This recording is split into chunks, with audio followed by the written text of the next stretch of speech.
Friends, welcome back to online food making YouTube channel. ఈరోజు మరొక కొత్త వీడియోతో మీ ముందుకు వచ్చాను. ఈరోజు మనం ఎంతో హెల్తీగా, టేస్టీగా, ఈజీగా పల్లీల లడ్డూని ఎలా తయారు చేయాలో తెలుసుకుందాం. ముందుగా ఒక కడాయి తీసుకొని అందులోకి ఒక 250 గ్రామ్స్ పల్లీలను తీసుకొని పల్లీలు గోల్డెన్ బ్రౌన్ కలర్ వచ్చేంత వరకు ఫ్రై చేసుకోవాలి. ఈ పల్లీలను మనం లో ఫ్లేమ్లోనే ఫ్రై చేసుకోవాలండి. హై ఫ్లేమ్లో పెట్టి మనం ఫ్రై చేస్తే మాడిపోతాయి, అవి టేస్ట్ ఉండవు మనం పల్లీ లడ్డు చేసుకోవాలంటే. కాబట్టి మనం సిమ్లో పెట్టి ఫ్రై చేసుకోవాలి. ఈ పల్లీలు మనం ఫ్రై చేసుకోవడానికి 10 to 15 మినిట్స్ పడుతుందండి. చూసారు కదా, పల్లీలు చక్కగా ఫ్రై అయ్యాయి. ఇప్పుడు మనం స్టవ్ ఆఫ్ చేసుకొని వీటిని చల్లారిన తర్వాత దీని పొట్టు తీసేయాలి. ఈ పల్లీలు చల్లారే వరకు మనం బెల్లం పాకం చేసుకుందాం. ఇప్పుడు ఒక కడాయి తీసుకొని స్టవ్ ఆన్ చేసుకొని అందులోకి మనం ఏ కప్పుతో అయితే మనం పల్లీలు తీసుకున్నామో అదే కప్పుతో మనం దానికి సరిపడినంత బెల్లం కూడా తీసుకోవాలి. ఇలా ఆ బెల్లంని కడాయిలో వేసుకొని కొద్దిగా వాటర్ వేసి అందులోకి ఈ బెల్లం మొత్తం కరిగిపోయే వరకు మనం దీన్ని ఉడికించుకోవాలి.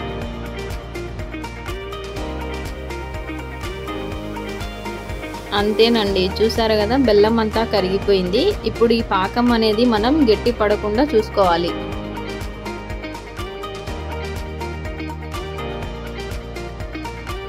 ఇప్పుడు ఈ పల్లీల పొట్టు మొత్తం తీసేసిన తర్వాత ఇలా ఈ పల్లీలను మనం ఇలా ఒక చేత్తో ఇట్లా మొత్తాన్ని సగం సగం చేసుకోవాలి. ఇప్పుడు ఈ పాకం అనేది కరెక్ట్గా వచ్చిందా లేదా అని తెలుసుకోవాలంటే నేను మీకు ఒక టిప్ చెప్తానండి. ఇలా మనం ఈ పాకం చూసుకోవడానికి ఫస్ట్ ఒక బౌల్ తీసుకొని దాంట్లోకి కొద్దిగా నీళ్ళు వేసుకొని ఇలా ఈ పాకాన్ని కొద్దిగా దాంట్లోకి వేసి మనం చేత్తో ఇలా తీసుకొని ఈజీగా మనకి చేతికి ఇలా వచ్చేస్తుంది వీడియోలో చూపించినట్టు. దాన్ని మనం ఇలా తుంచితే సౌండ్ వస్తుంది, లేకపోతే మనం కొద్దిగా టేస్ట్ చూస్తే అది క్రిస్పీగా ఉంటుంది. అలా క్రిస్పీగా ఉందంటే పాకం ఓకే. ఇంకా మనం దించుకొని దాంట్లో పల్లీలు వేసి లడ్డూలా చుట్టుకోవాలి. ఇలా పల్లీలు వేసిన తర్వాత ఇలా బాగా మిక్స్ చేసుకోవాలండి.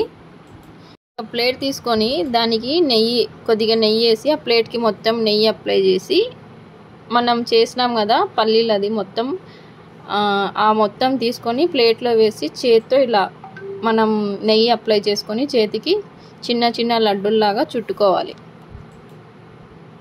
మనం కొద్దిగా వేడివేడిగా ఉన్నప్పుడే ఇలా లడ్డూలు చుట్టాలండి, లేకపోతే చల్లగా అయితే అవి లడ్డూలు రావు. కాబట్టి వేడిగా ఉన్నప్పుడే మీరు లడ్డూలు చేసుకోవడానికి ట్రై చేయండి.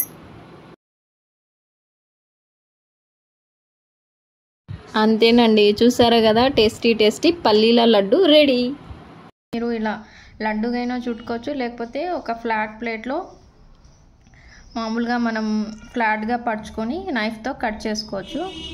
నేను రౌండ్ షేప్లో చేసుకున్నాను అంతే. ఈ పల్లీల లడ్డు హెల్త్కి చాలా మంచిదండి. మనం ఇందులో బెల్లం వేసి చేసినాం కాబట్టి ఇంకా టేస్ట్ బాగుంటుంది. ఇంట్లో మీరు ఇలా పిల్లలకి ఇలా స్నాక్స్ చేసి పెడితే వాళ్ళు కూడా ఇష్టంగా తింటారు. మంచి బ్లడ్ కూడా ఇంప్రూవ్ అవుతుంది. ఎవరికైతే బ్లడ్ లేకపోతే వాళ్ళు ఇలా పల్లీల లడ్డు చేసుకొని తింటే. అంతేనండి, ఈ వీడియో మీకు నచ్చినట్లయితే ఇతరులకి షేర్ చేయండి. అలాగే ఎవరైతే కొత్తగా మా ఛానల్ని విజిట్ చేస్తారో వాళ్ళు మా ఛానల్ని సబ్స్క్రైబ్ చేసుకోండి. మరిన్ని కొత్త వీడియోస్ కోసం బెల్ ఐకాన్ని క్లిక్ చేయండి. థ్యాంక్ యూ అండి. Thank you for watching.